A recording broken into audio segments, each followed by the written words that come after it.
Hello, my friends. Today, the situation on the front line remains extremely tense. There have been 123 assaults in the past 24 hours, which is still a very high number. Now, let's move on to the situation along the front line, starting with the Kharkiv direction. Here, the occupiers are increasing the activity. Reports indicate 9 assaults in the last 24 hours. They are trying to break through to the settlement of Liptsi and are also assaulting Hliboke. So far, there have been no changes in the past day. However, the situation is challenging because the number of shelling incidents is at its peak, making it difficult to maintain their defense.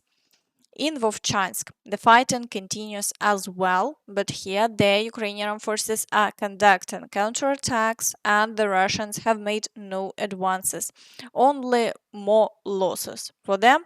But for them, it's all about conducting a meat assault, regardless of how many people die. There are plenty of Russians and they'll just send new ones, so why worry? As I mentioned earlier, despite the fact that the Russians haven't made new gains in the Kharkiv direction, they have partially achieved their objective, forcing the Ukrainian forces to expand a huge amount of resources which are already in short supply. Overall, this suggests that the war is currently going according to the Russian plan, with the initiative on their side, and the Ukrainian forces are left to fend off attacks. In the direction of Kupiansk, there have been 6 assaults recorded. The Russians attempting to fully capture Sinkivka and are trying to break through to Petropavlivka. But so far, there has been no success on their part, and the front line remains unchanged over the past day.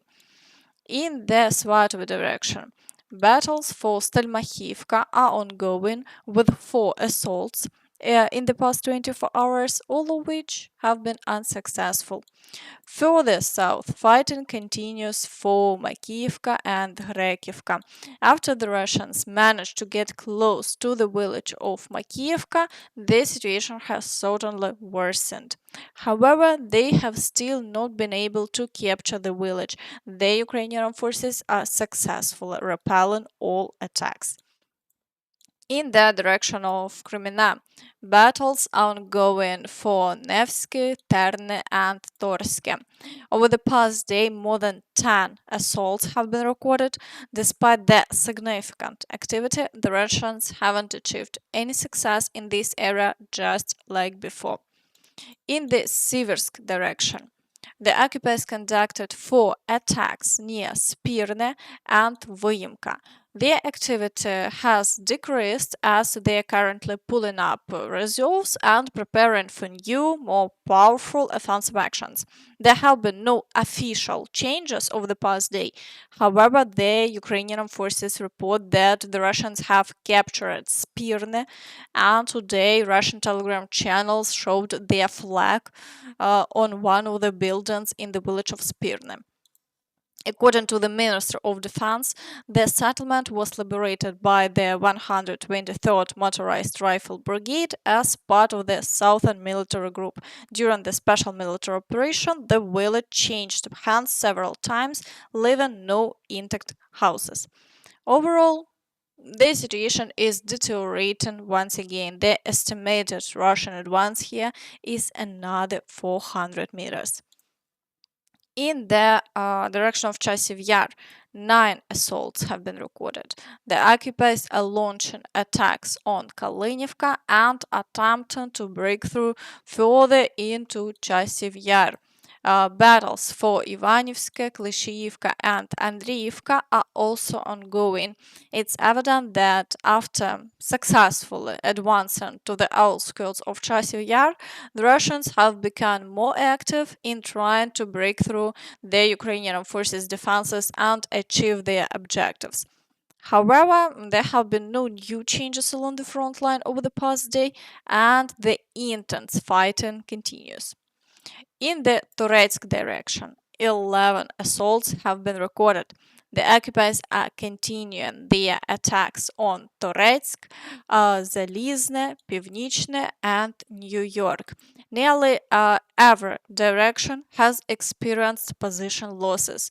Nonetheless, the Ukrainian forces are doing everything possible to prevent further Russian advances, and the fierce battles are ongoing.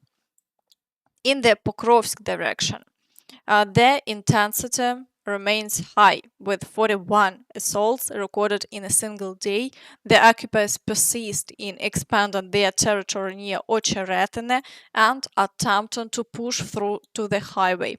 Consequently, they are attacking Воздвиженка, Лазувацьке, Прогрес, Новоселівка Перша, Євгенівка, Yasnobrodivka, and even continue fighting near Karlivka. It's evident that they still have enough strength to advance on a wide front. However, there have been no changes to the front line in the past 24 hours, and the battles continue. In the Kurakhove direction, the occupiers carried out 17 assaults in one day. They are trying to fully capture Paraskoviivka and push through to the village of Kostiantinivka, so Paraskoviivka. The situation is very difficult. They continue a significant number of assaults on these two settlements, which may lead to a deterioration in the situation here soon. It's important to remember that all attacks are accompanied by heavy shelling, destroying all Ukrainian armed forces positions, making it impossible to maintain defense. Therefore, sooner or later, it becomes necessary to retreat to more fortified positions. In the Vuhledar direction, the attacks continue primarily on Vodyane. The overall activity from the Russian side has decreased, although, unfortunately, there have been some successes for them in this area over the past week, and we are currently waiting to see how events will unfold further. However, it's evident that they are pulling in fresh reserves to launch a new wave of assaults. In the Zaporizhia direction, attacks on Malatokmachka continue, and they are once again attempting to push through to Novodanilivka. They are expanding the territory under their control around Robotine, and attacks on Novodaryivka have also begun. The situation here is gradually becoming more tense. This direction was relatively calm before, but now they are testing their defenses, looking for a place to break through and initiate a larger offensive.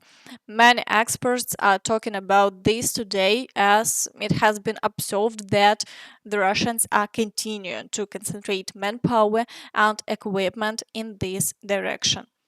In the Kherson direction, shelling continues for now, and there are no reports of new offensive actions, so we are waiting to see how events will unfold further. Meanwhile, it has been reported that Chinese military personnel have already arrived in Belarus. Joint anti-terrorism training between China and Belarus will take place from July 8th to 19th. Chinese military personnel have already arrived in the Republic, Belarusian defense minister.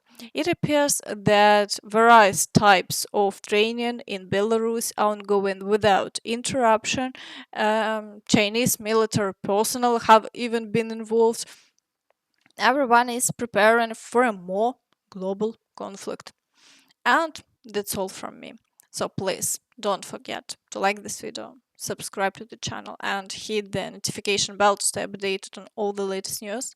Thank you for watching, and see you next time. Bye bye.